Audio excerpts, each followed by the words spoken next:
Les vies de Christian Dior. Épisode 4. Devenir couturier.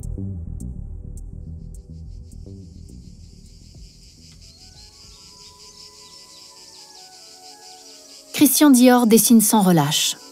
Il dessine des silhouettes, des chapeaux, des croquis par centaines.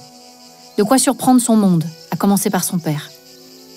Christian l'a rejoint dans le Midi, en Provence, à Calian, où après la faillite, Maurice Dior s'est retiré. Il y a aussi là sa jeune sœur, la cadette du clan, Catherine, et leur fidèle gouvernante. Sous leurs yeux, Christian Dior se révèle dessinateur de mode et personne ne pourra désormais en décider autrement. Son père n'a plus le contrôle depuis qu'il a tout perdu. L'argent, c'est Christian Dior qui va maintenant le gagner et, contre toute attente, fait vivre ce qu'il reste de sa famille. Voilà 120 francs. Il est tellement heureux de leur montrer cet argent que lui a rapporté la vente de son tout premier croquis. Ces 120 francs apportés par l'amitié vigilante et fidèle étaient comme le premier soleil au sortir d'une longue nuit. Ils décidèrent de mon avenir et ils étincellent encore dans ma vie. Certes, 120 francs, c'est peu, mais c'est toujours ça. Et c'est un début. 2 mois plus tard, Christian Dior se sent prêt pour regagner Paris et proposer ses dessins aux grandes maisons, celles de la haute couture. Contre toute attente, on lui achète ses croquis, ses idées. Car Christian Dior n'en manque pas d'idées, et maintenant, il a le talent pour les exprimer. Au début, ce qui marche le mieux, ce sont ses idées de chapeau. Le chapeau, c'est alors l'accessoire essentiel. Les modistes, ceux qui créent les chapeaux, ont pignon sur rue. C'est le cas de Claude Saint-Cyr.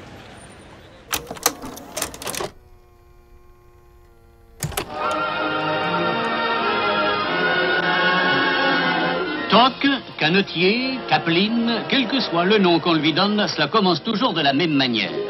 Pour faire un chapeau, il faut d'abord choisir la matière. Et quand il s'agit, comme pour Claude Saint-Cyr, de préparer toute une collection, ce choix prend figure d'événement. Christian Dior fait Saint-Cyr.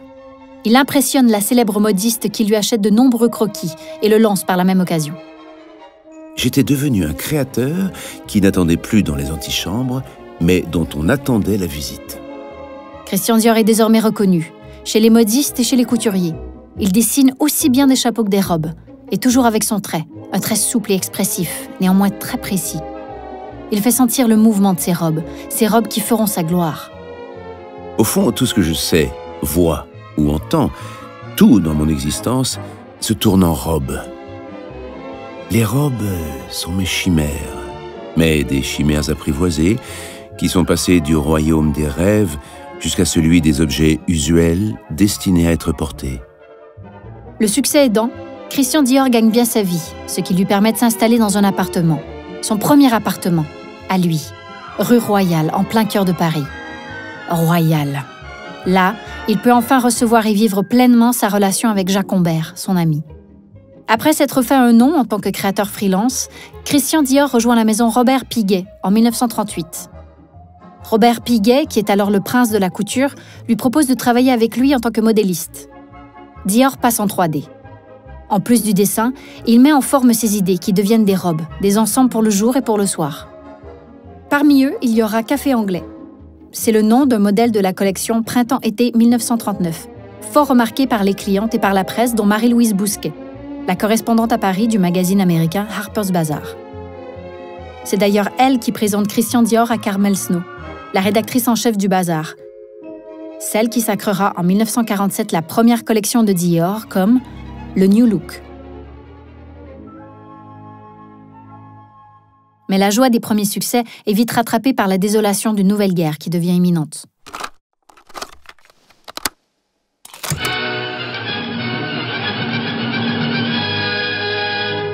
Le 3 septembre 1939, jour néfaste de notre histoire, la France déclare la guerre à l'Allemagne. Pendant 8 mois, les troupes françaises restent l'arme au pied, derrière la ligne Maginot ou derrière les fortifications légères hâtivement construites là où cette ligne cesse d'exister. Guerre d'immobilité, guerre d'attente, drôle de guerre, guerre où les dirigeants sont trop veules pour reconsidérer la situation et sont aussi incapables de faire la paix que de préparer la victoire.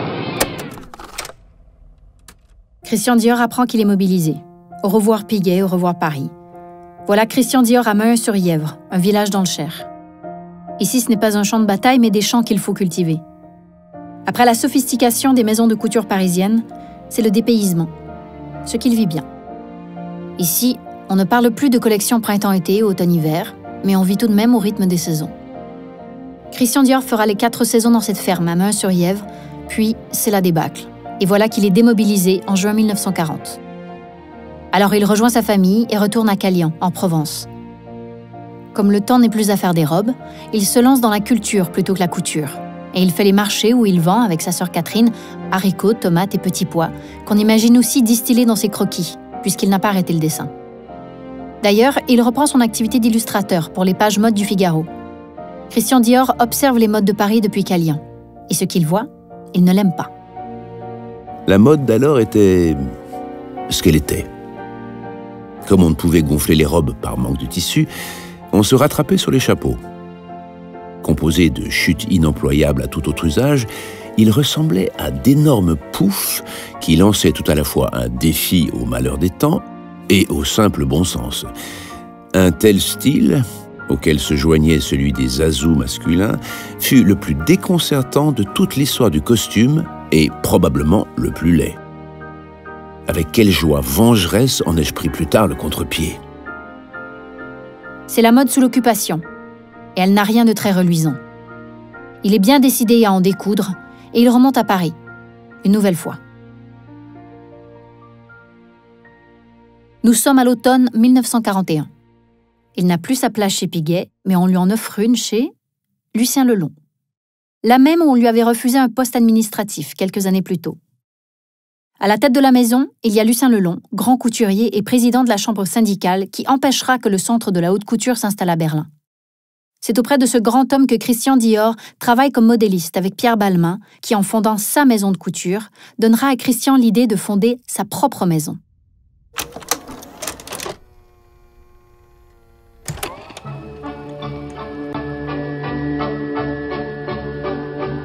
Comme nous le voyons ici, les ensembles sont adaptés aux circonstances présentes.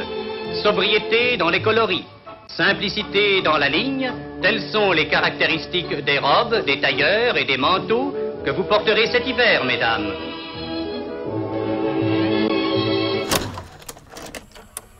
Christian Dior ne capitule pas face à la mode née sous l'occupation.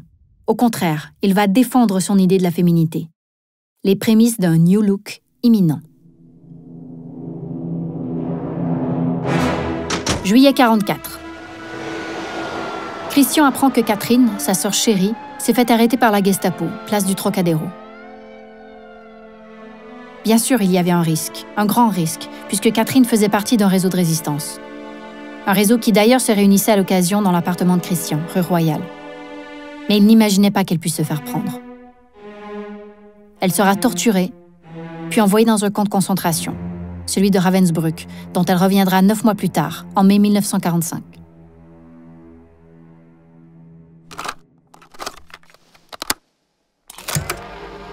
Paris, Paris outragé, Paris brisé, Paris martyrisé, mais Paris libéré, libéré par lui-même, libéré par son peuple avec le concours des armées de la France, avec l'appui et le concours de la France tout entière, c'est-à-dire de la France qui se bat, c'est-à-dire de la seule France, de la vraie France, de la France éternelle.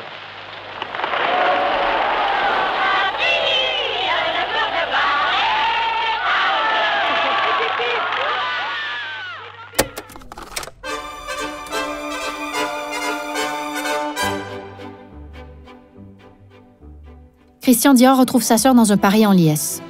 C'est la libération, mais pas la fin des privations. Il y a les coupons. Il en faut pour manger, pour se chauffer, s'habiller. La mode fait encore grise mine.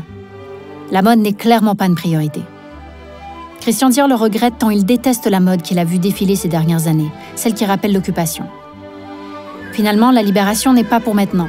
Elle sera en février 1947, le 12, ce jour où Christian Dior a présenté sa première collection, celle du New Look. Mais ça, il ne le sait évidemment pas. Pas encore.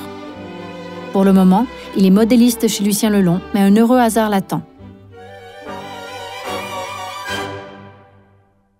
Ce hasard prend la forme d'une rencontre fortuite lorsqu'il croise dans la rue un ancien ami qui travaille alors pour Marcel Boussac, le grand industriel, l'un des hommes les plus riches de France. On lui propose d'être modéliste dans une autre maison, mais après réflexion, Christian Dior dit non. Cette maison, Philippe et Gaston, est bien trop vieillotte. Et puis Dior a vu son collègue Pierre Balmain ouvrir sa propre maison de couture. Alors pourquoi pas lui, puisqu'on salue de plus en plus ses créations? Maintenant il le sent, il le sait, il est prêt.